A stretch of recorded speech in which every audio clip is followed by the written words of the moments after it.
Olá pessoal, provavelmente esse aqui é o penúltimo vídeo, né? Estamos quase acabando a leitura do Fedro de Platão. Espero que vocês estejam gostando até agora, que possam estar lendo com calma.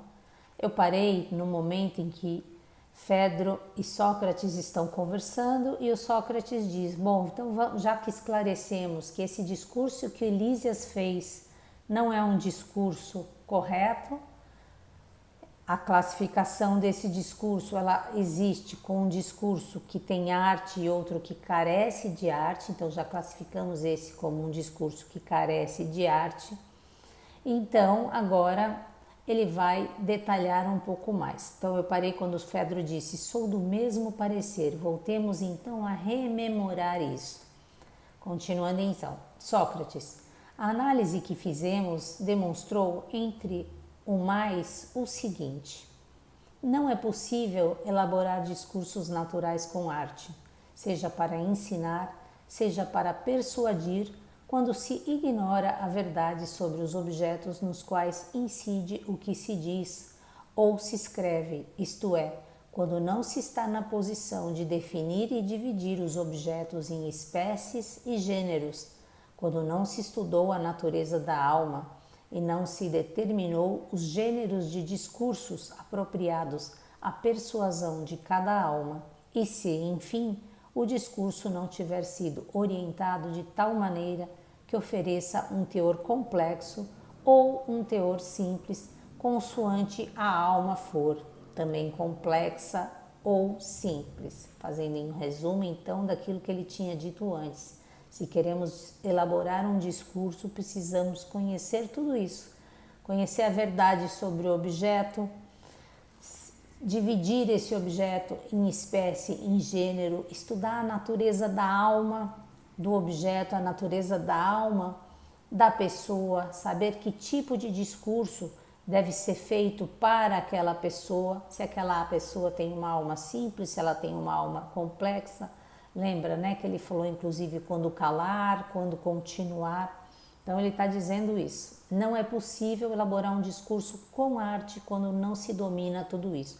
Ou seja, dizendo aqui claramente que os sofistas, que esse livro tem sempre uma boa crítica a eles, como eu já falei, não têm essa condição desse saber. Fedro responde: é evidente que foi assim, pouco mais ou menos que o assunto se desenvolveu. Desculpa, vou ler de novo. Fedro, é evidente que foi assim, pouco mais ou menos que o assunto se desenvolveu. Sócrates, e que dissemos das condições em que proferir um discurso pode ser útil ou inconveniente? E em que circunstâncias um discurso pode ser motivo de censura? Por acaso não referimos também isso há pouco? Fedro, não compreendo.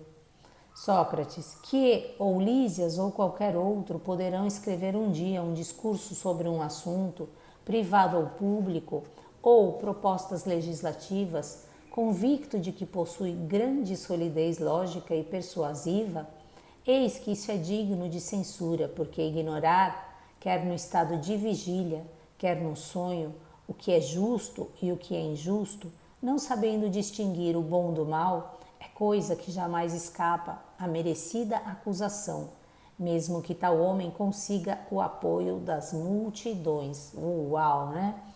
Tá claro aqui, uma pessoa que está fazendo um discurso, ainda que seja nesse estado aqui, né, de vigília ou de sonho, e ele está fazendo um discurso onde ele não sabe o que é justo, o que é injusto, não sabe distinguir o bom do mal, ainda que ele tenha o apoio da grande maioria. A gente pode ver claramente isso hoje na nossa vida, como por exemplo, né, algumas autoridades que estão no poder e que convencem e levam grupos privados e públicos a apoios de propostas, inclusive legislativas, como ele diz aqui, convictos de que aquilo é bom, mas na verdade aquilo é só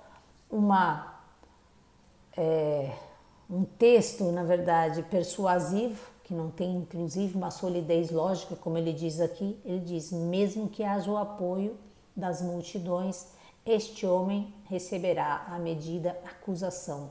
E aí quando ele está falando sobre uma medida acusação, certamente ele também está falando sobre causa e efeito, né? Tudo que se faz vai ter uma consequência.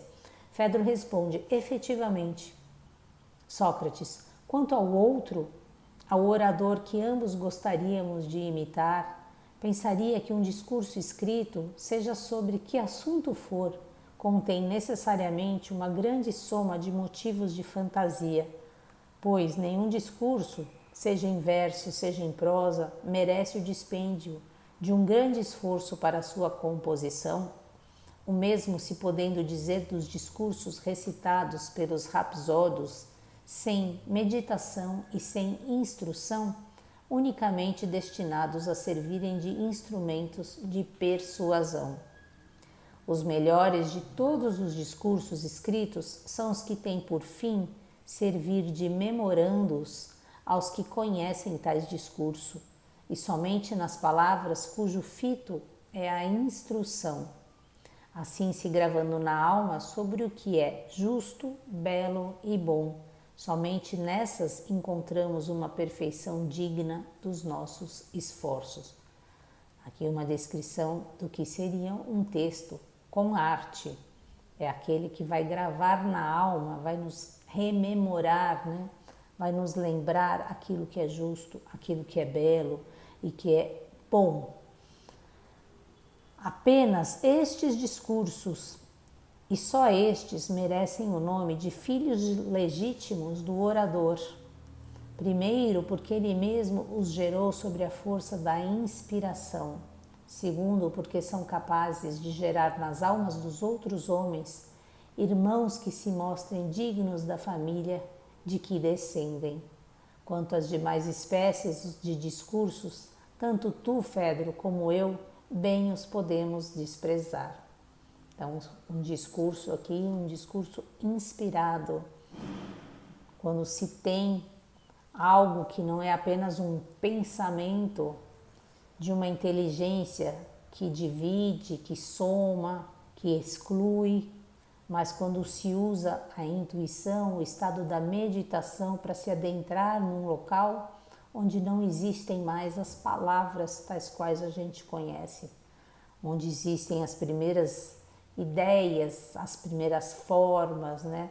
Aquilo que é capaz de gerar força e inspiração para nós, que evidentemente depois vão ser traduzidas de alguma maneira em palavras, mas que quem acessa através dessa intuição e de todo um esforço, né, de acesso a esse lugar que está muito mais próximo da perfeição, essa busca da verdade sendo feita desta forma, evidente que a pessoa, quando ela consegue chegar próximo a isso, é uma experiência que demandou um grande esforço, mas é uma experiência que fica gravada na alma da pessoa. Ela é realmente aquela experiência transformadora, capaz de realmente perdurar na alma da pessoa, né?